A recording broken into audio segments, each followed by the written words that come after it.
Rock and roll didn't just happen. It was forged by fire, sweat, and 6 strings. In the hands of the right person, a guitar is more than wood and wire. It becomes a weapon, a voice, a revolution.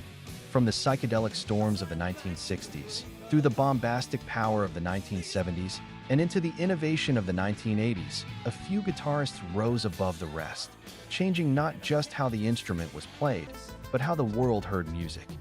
These aren't just players, they are pioneers. And today on Rock Lore, we're counting down the 15 most influential guitarists of the 60s, 70s, and 80s. Stick around, because number 1 isn't just the greatest. He's the reason rock guitar exists at all.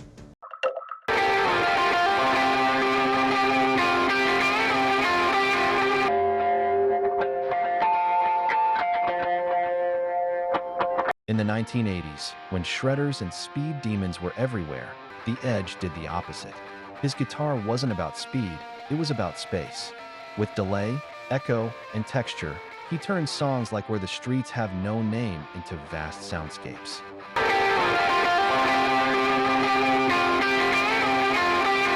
U2's Joshua Tree didn't sound like hard rock. It sounded like the desert itself, stretching to the horizon.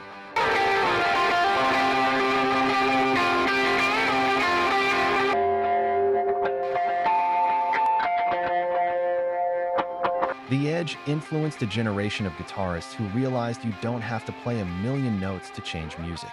Sometimes, the pause between the notes is just as powerful.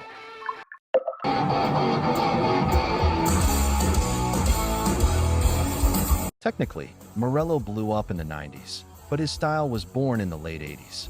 While others played riffs, Morello made his guitar sound like anything but a guitar. Using a kill switch, whammy pedal, and insane creativity, he scratched like a DJ, screamed like a siren, and exploded like a machine.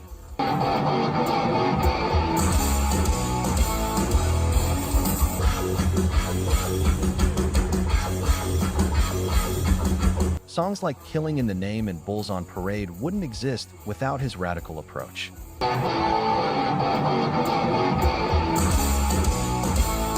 He bridged the gap between rock and hip-hop, influencing alternative rock forever.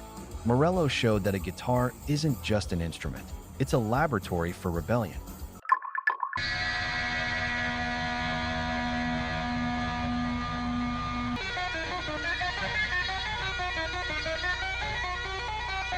A 2-minute solo called Eruption changed guitar forever. Eddie Van Halen introduced two-hand tapping to the mainstream, and suddenly, guitarists everywhere were chasing speed, precision, and fireworks.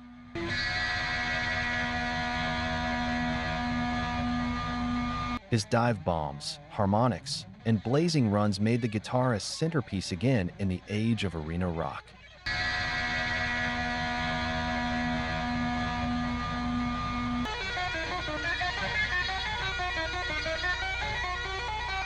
But Eddie wasn't just fast, he was musical. Listen to Dance the Night Away or Panama, and you'll hear joy, groove, and fun. His influence spread from glam metal to modern prog. Eddie didn't just play the guitar, he reinvented it.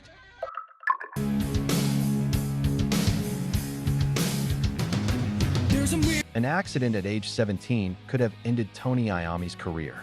Instead, it launched a whole new genre. After losing fingertips in a factory accident, Iommi built his own prosthetics and tuned down his guitar to ease the strain.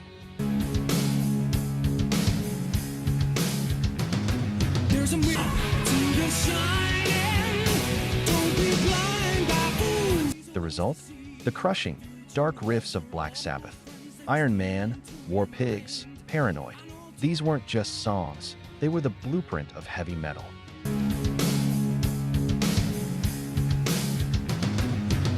Every doom, thrash, and stoner band owes something to Iommi. He proved that limitation can become invention.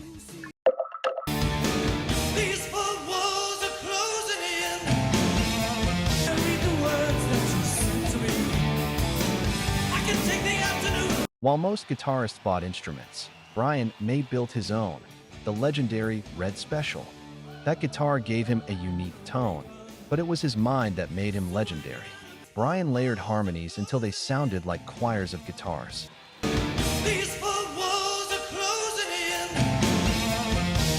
Tracks like Bohemian Rhapsody, We Will Rock You, and Brighton Rock showed his gift for turning rock into symphony.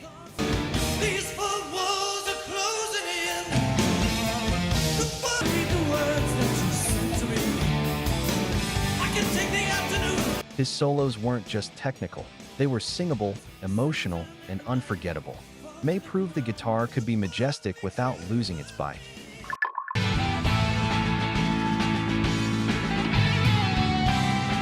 Jeff Beck wasn't about fame. He was about sound. From the Yardbirds to his solo fusion work, Beck explored blues, rock, jazz, and beyond. He had an unmatched touch, bending, sliding, and sustaining notes in ways no one else could.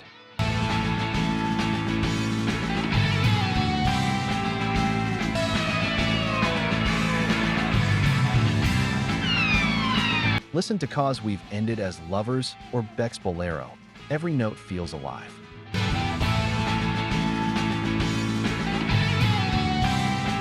Clapton, Page, and Hendrix all admired him.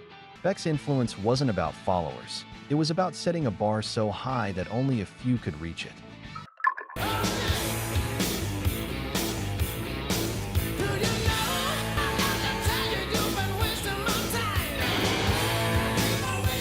If riffs are the building blocks of rock, Jimmy Page was the master architect. Whole Lotta Love, Black Dog, Kashmir. His guitar parts are etched into the DNA of rock.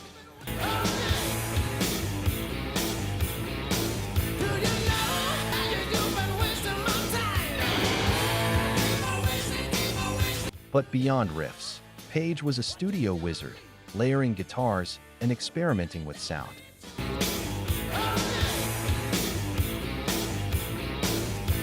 His acoustic work on Going to California, his blues Fire and Since I've Been Loving You, his epic solos on Stairway to Heaven, Page showed every side of the instrument. He didn't just play guitar, he built empires with it.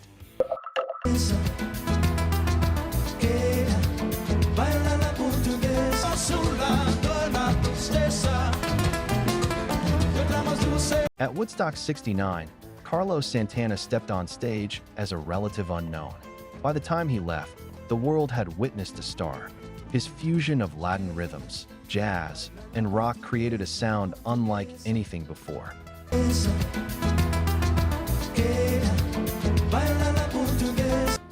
Black Magic Woman, Oi Como Va, Samba Pa Ti. Santana's lyrical, sustained tone was instantly recognizable.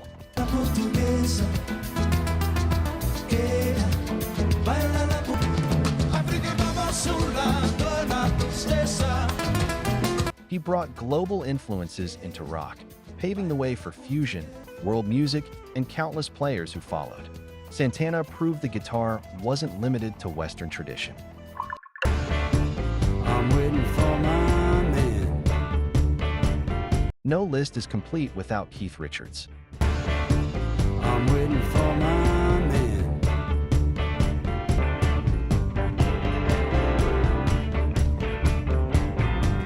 With his open G tuning, Keith wrote riffs that defined rock swagger.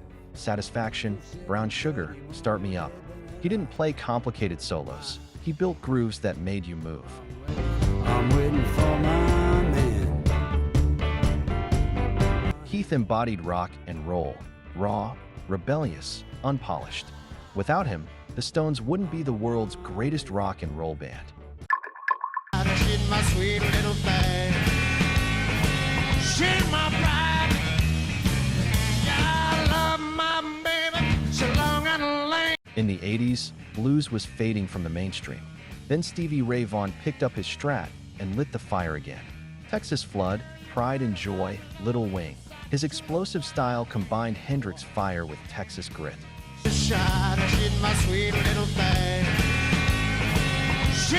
His tone was thick, his attack ferocious, his passion undeniable. SRV didn't just play blues, he lived it.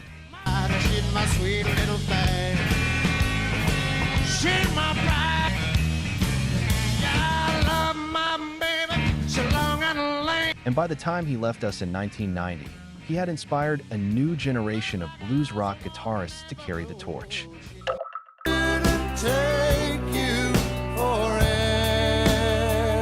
Eric Clapton's career is a map of rock itself. With the Yardbirds, he laid the foundation of blues rock. With Cream, he pushed power trios into psychedelia.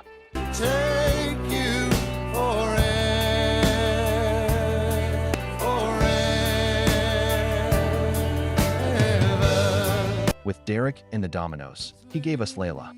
Clapton's solo on Crossroads is iconic.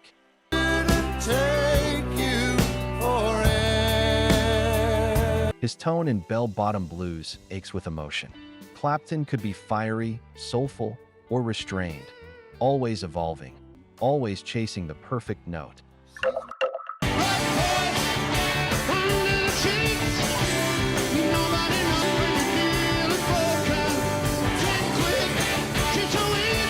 The power chord architect, Pete Townshend didn't just play guitar, he turned it into theater.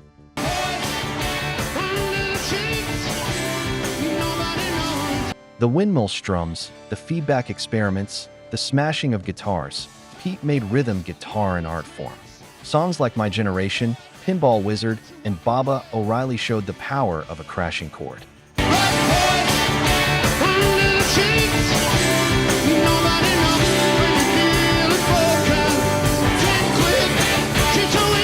Without Townshend, punk, hard rock, and even arena rock would look very different.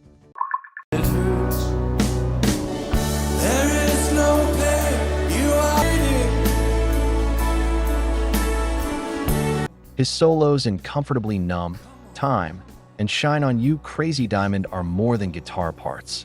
They are emotions and sound.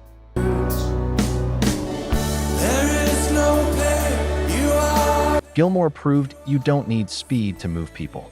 One perfectly bent note could say more than 1,000.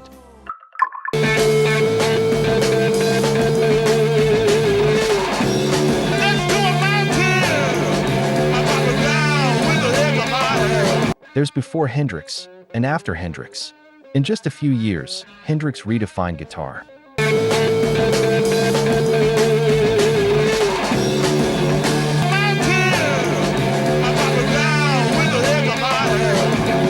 Purple Haze, Voodoo Child, Little Wing, his Star-Spangled Banner at Woodstock. He turned distortion, feedback, and wah-wah into instruments of their own.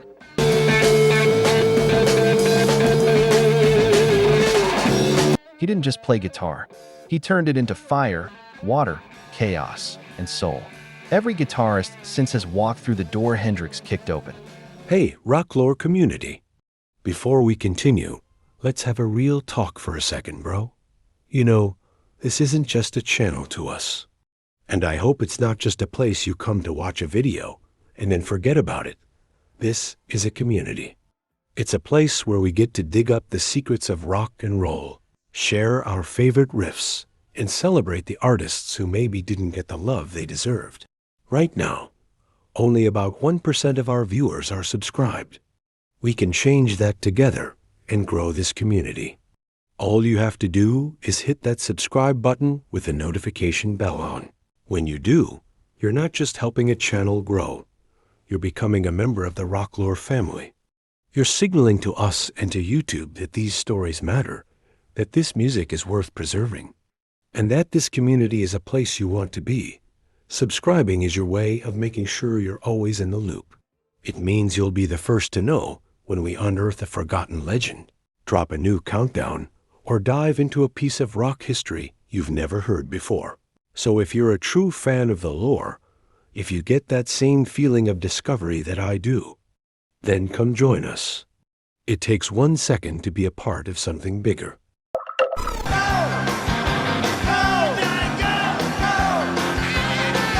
Before Hendrix, before Page, before Clapton, there was Chuck. His riffs in Johnny B. Good and roll over Beethoven are the DNA of rock guitar.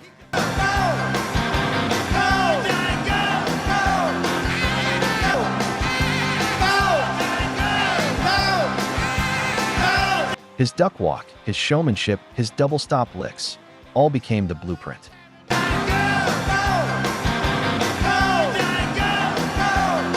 Chuck Berry didn't just influence rock guitar, he invented it. Without him, there is no rock and roll. Period. The journey doesn't end here, rock warrior. Watch this next.